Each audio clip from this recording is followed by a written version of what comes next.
Hey guys, Tim here. Today, as promised, I'm going to do a tire change on this Commander GT Pro Plus. This is the stock tire that's on the wheel. It is 100 slash 90 racing tire, and I don't really feel good on it. So what I'm going to change it to is this one. This is a Michelin Pilot Street 2. So the first thing you want to do is you want to put your wheel into transport mode so that there's no freak accident happen in case your wheel turn on while you're changing the wheel. Hold down your lift button and then press your power button 5 times. And after that, you shut off your wheel. Now the game plan is that because the motor cable is going into the wheel from the left side, I am going to remove the battery pack on the right in order to access the tire without having to take the wheel completely apart. If this wheel is built like how the Commander Mini is, hopefully I can be able to do that. I'm going to take off the front and rear handle that's holding the 2 battery packs together, and then I'm going to remove the right side of the battery packs as well as all the suspension and shocks so that I can get access to the tire. I hope that the battery cable for these packs will be long enough that I can just kind of pull them upward without having to open up the top cover and removing the battery connections. So yeah, let's get right into it. This is what I have in terms of tools. I have a metric multi-set, I have a T-handle metric set, and 2 tire spoons. This is blue thread locker, similar to Loctite, but it's just from Harbor Freight, so it's cheaper. Okay, so to remove the bolts from these front handles, you would need to use a 4mm hex key. Just wrench that thing open. No Loctite.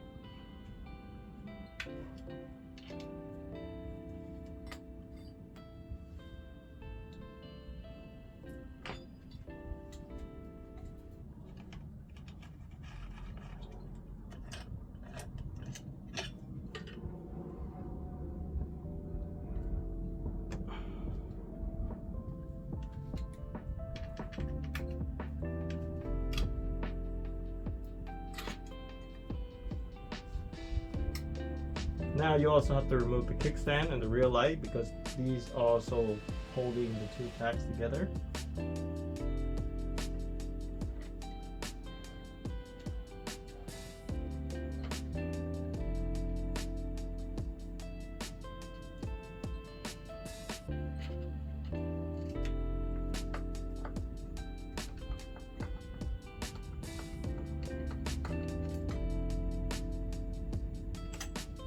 No thread locker on the kickstand bolts either. So with the handles off, I'm going to now try and remove this battery packs from the wheel.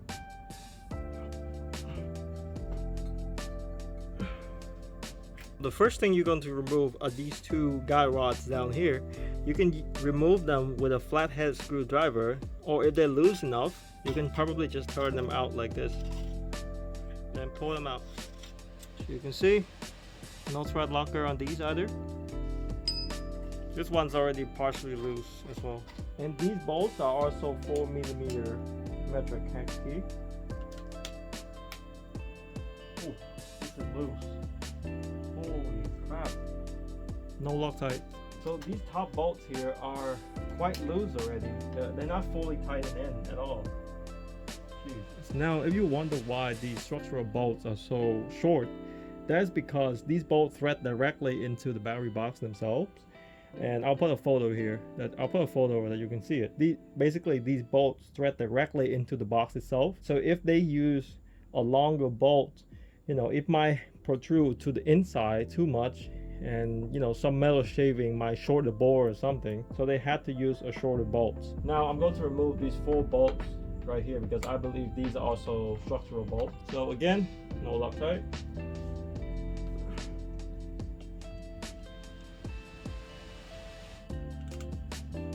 These 2 metal bolts also have to come out. They are structural.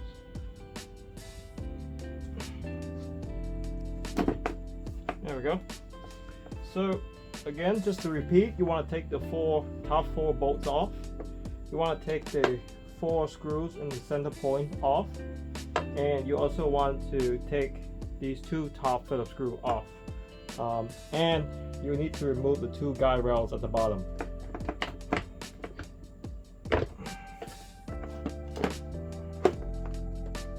Voila.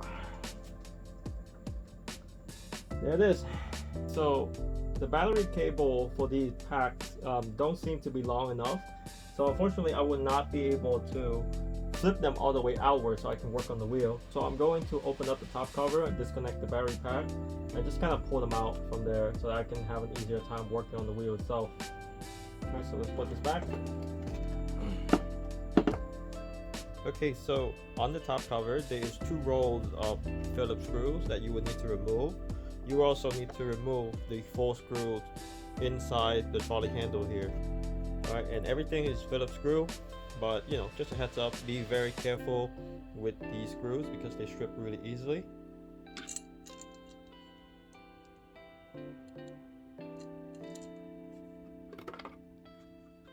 Okay, so just a quick look on the top cover. This is the same type of plastic top cover that was used on the Commander Mini. You know, same thin, cheap plastic. Honestly, the distance between the hole and the edge of the top cover is very small. So if you screw one of these bolts down too hard, it will squeeze on this lip here and it will deform the plastic. Just not a really good design choice overall. Because they now use the Commander Pro trolley handle on this wheel, they have to add these standoffs to basically guide the bolts into where the helicoid is on the board tray right here. But yeah, not impressed with the top cover, honestly. On the front, you have the same control board as the Beagle ET Max. This is Beagle, you know, flagship 168 volt board. Over on the back here, you have the standard charge board. Note that this charge board currently only support up to 10 amp fast charging. So if you buy a First Batch GT Pro Plus, you will get the same charge board. However, Extreme Bowl is sending out a new charge board that supports 20 amp fast charging. I should be getting that in about 2 weeks to a month. On the back, you have the auxiliary board, which power the Bluetooth connections as well as the speakers. You can see the one cable goes on here, one cable goes over here. Interestingly, on the back here you have a USB port, but that is also powered by the aux board itself.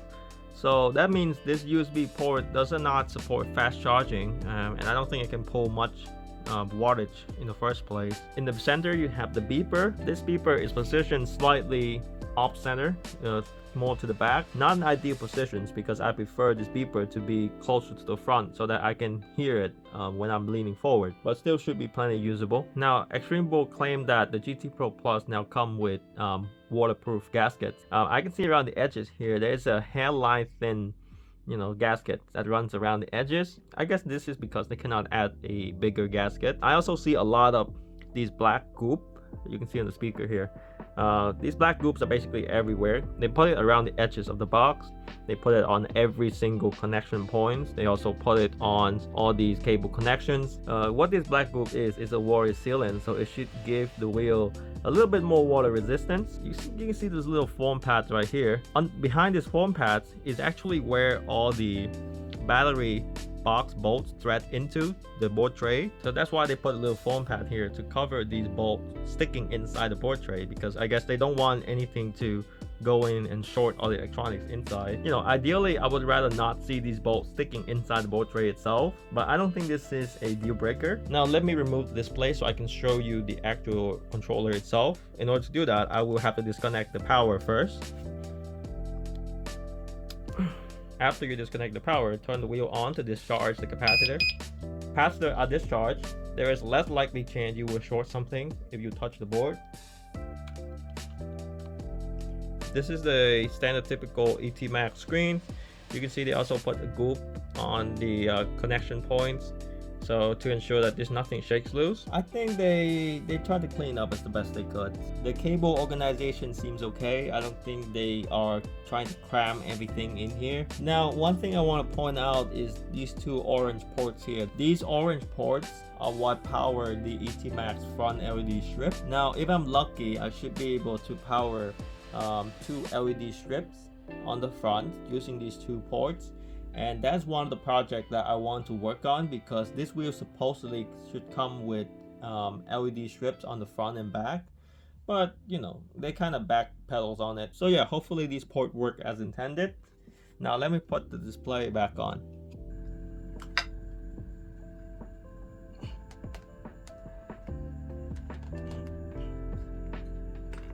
Okay, so just to be on the safe side, what I usually do is I use these painted tapes and I tape over these connection points so that, you know, they're not going to swing around and hit and, you know, touch each other and short anything.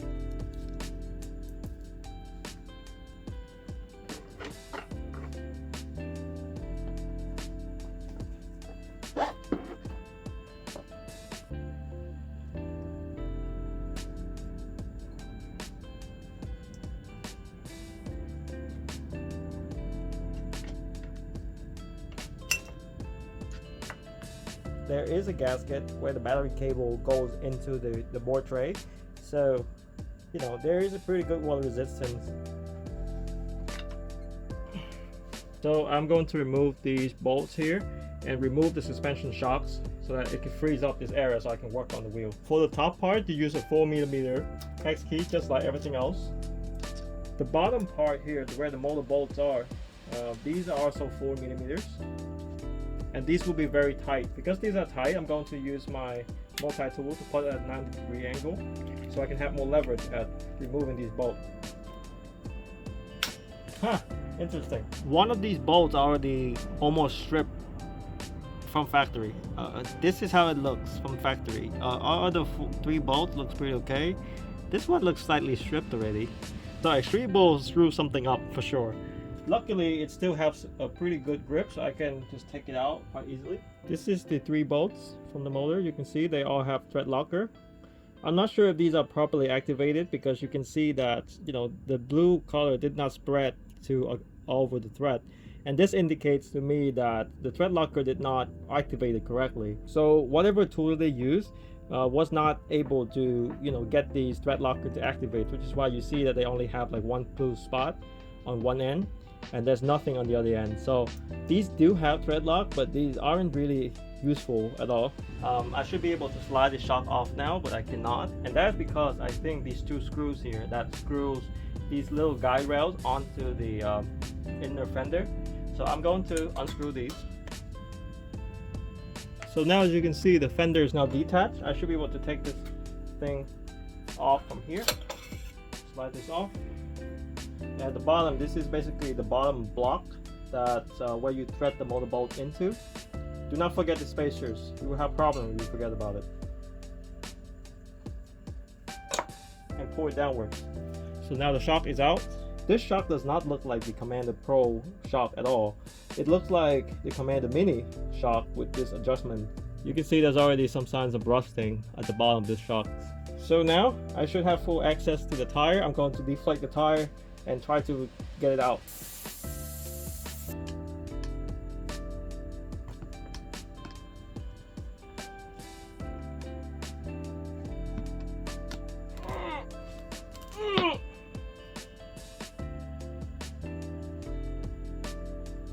Okay, I think I pinched the tube in the process, but the lip of this rim is just so far in there I don't really have much of an option. Yep, definitely pinch the tube. Yeah.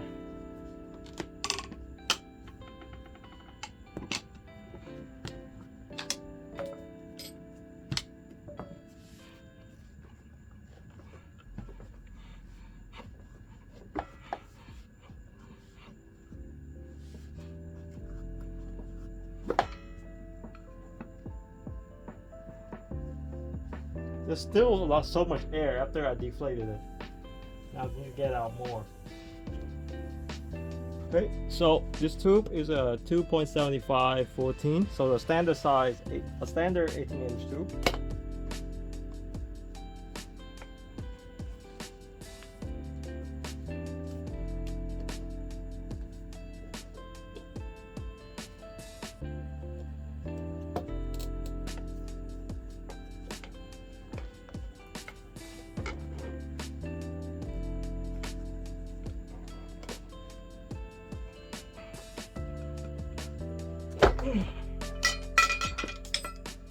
Woo! There you go.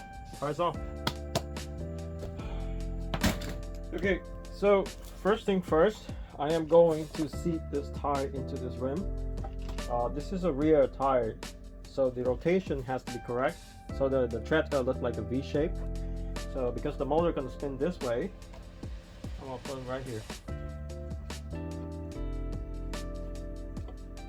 This is not going to be easy, I can already tell.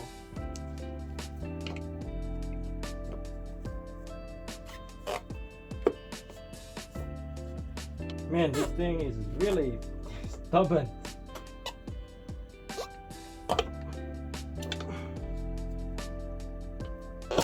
There you go.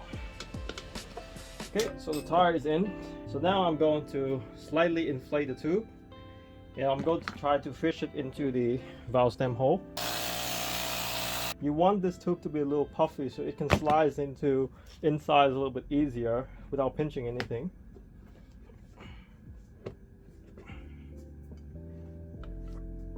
Now that this is in, I'm gonna have to set the beat for the rest. So I'm going to try to set the beat by hand first. Okay, so far so good. I only have 1/3 of the tire now. This is gonna be the hard part.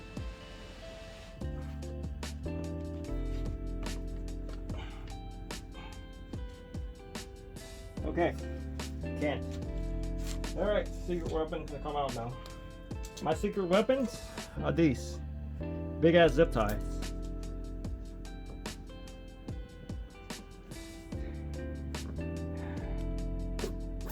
There you go. This one. I think for this one I need 1 and 2. I think 2 should be enough. Maybe 3. I'm just going to loop 3 in just for the sake of it. Okay, so now I'm going to add 1 more right in the middle. There we go. Okay, pull it up. Now I'm going to make sure that these things are straight. For those of you guys who still don't understand what I'm doing, when I put my tie spoon against the zip ties here, these zip ties will protect the tube from being touched by the tie spoon. So as long as I am getting this tie spoon in exactly where the zip tie sits, I will not pinch the tube. Okay, this is my trick to be able to use tie spoon to get the rest of the tire on. And now you know. Okay, now I'm going to make sure that tie spoon zip tie is in the right positions and just pull this thing down.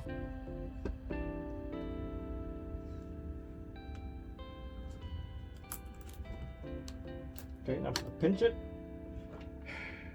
so I can pull the tie spoon out. Then, second one, I need to make sure that the spoon is parallel with the zip ties.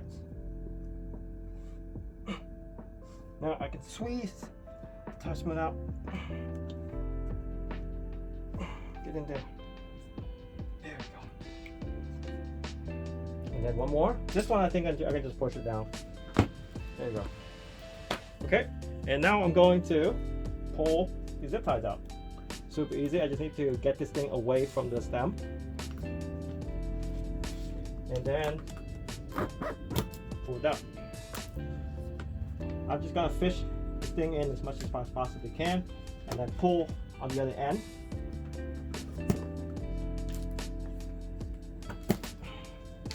There you go. The tire is seated, and now I'm going to check the witness line just to make sure everything is seated correctly. Perfect. Okay, what I usually do is I put my ear directly on the valve hole and I just squeeze the tire, because if usually the tube is leaky, you will hear wind noise coming out through the valve hole. In this case, it's nothing. Okay, so now I'm going to put the rest of the wheel back. The clearance looks good. I don't see the sidewall rubbing anything. Some of these tire hairs rubbing against the inner fender. You can hear that, the hair rubbing. I'm not too concerned about that. That doesn't really affect anything. So I'm just gonna leave it as is. Okay, so I got the shock back on. Super easy work. Just kind of wiggle it back in place. Don't forget, you need to put the spacers back in place. So align that with the motor first, and then slide this piece up. Okay, just aligning the holes and sits.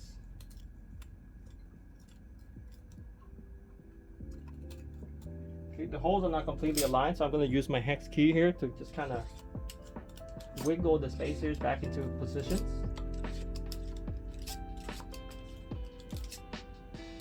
Okay, before I put back these motor bolts, I have this thread locker here. This is like, you know, Harbor Freight cheap thread locker. It's not Loctite, but it should do the trick. All right, so we do this just to be safe. On the bottom end, I'm not going to put directly over where the thread lock used to be. I'm just gonna put it somewhere in the middle here. Just one drop. One drop's enough. Now you thread this thing through, and you get it in.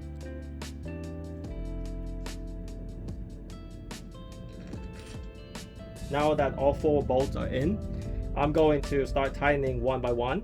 The first one fully tightened, and then diagonally. You want these 2 bottom holes on the mud guard to align with the top 2 holes on the guide rails. With the fender back in and the motor bolt tightened, we're going to clamp down this part here with this 4mm bolts. Top is tight. These are tightened. Are they? Nope. Could use a little bit more. Okay. Before you move on to other parts, you always want to make sure that everything is completely tightened. Okay. Now, check. Spacer is in. Check. Guide rail is not rubbing.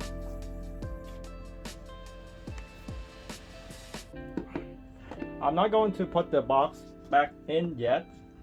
I'm going to fish the power cable through first. The gasket that they use is actually really tight, so I'm having a hard time fitting this thing through.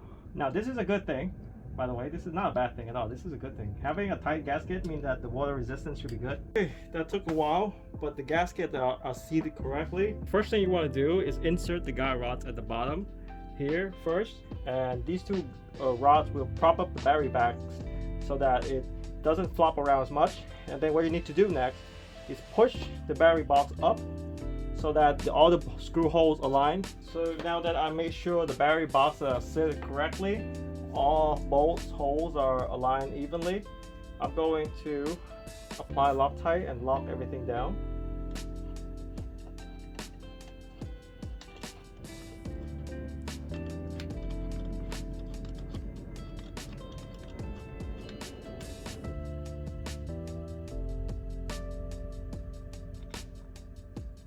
A little too much there. Alright guys, this is the final result. We have successfully put on the Michelin Pilot Street 2, and I think the clearance of this tire is slightly better than stock. It have a this tire have a little more pointier profile. The tire hair does rub onto the inner mud guard, but that's not a problem. It will eventually wear out. So it's been over a week since I did the tire change, and this is just kind of my follow-up video. So I've ridden with this tire for about 70-80 miles, and honestly I love this tire, and let me tell you why. What I have on my hand here is the stock Maxxis tire, and the issue I have with this tire is that it have a really flat profile. So while this tire does excellent in going in the straight lines, this tire here makes the wheel slightly more awkward to turns. So because the stock tire is flatter, it have a clear transitions between going straight and turning. It's like having 2 different ride mode almost. It's either you're in going straight mode where the wheel just want to go straight, or you are in turning mode where you are cornering really hard. There's just no in between with this tire, and that's what makes it really awkward for me. And so because this Michelin Pilot Street 2 have a rounder profile, it doesn't have that same problem as the stock tire would. Okay, transitioning from going straight to turning is smooth and effortless. You know, it requires significantly less effort for me to start a turn. I'm just very impressed with this tire in terms of, you know, street high-speed riding. The only thing I would complain about this tire is that the Pilot Street 2 have a tendency to return to center. So what that means is that when you're doing these really long turns, you can feel the wheel wanting to bring itself back upright, and so you will have to fight that force to keep the wheel in the turning position. That's not a deal breaker because I now have the best of both worlds. I have straight line stability because of how incredibly wide this tire is, but I also have nimbleness that I can carve, I can corner, I can turn sharply. This wheel just now feels significantly better than it was out of the box. Now, for those who are planning to buy this wheel or already own the wheel, I highly recommend changing out the stock tire if you want a more smoother, nimble ride. You can get the same tire from Revzilla for close to $100, and I will post the link in my descriptions. So this tire change cost me $15 for a new tube and $100 for the new tire. So all in all, this cost me $115. But in exchange, I am enjoying this wheel significantly more. I know that many of you guys are looking forward to review of this GT Pro Plus. And I am working on it. I just haven't really got the time to edit the video. But yeah, this wheel for me is here to stay. I am really enjoying the power, the agility, the stability. It just have pretty much everything. All right, so thank you guys for watching. I hope this tire change video is helpful for you. And I'll see you guys in the next video. Goodbye.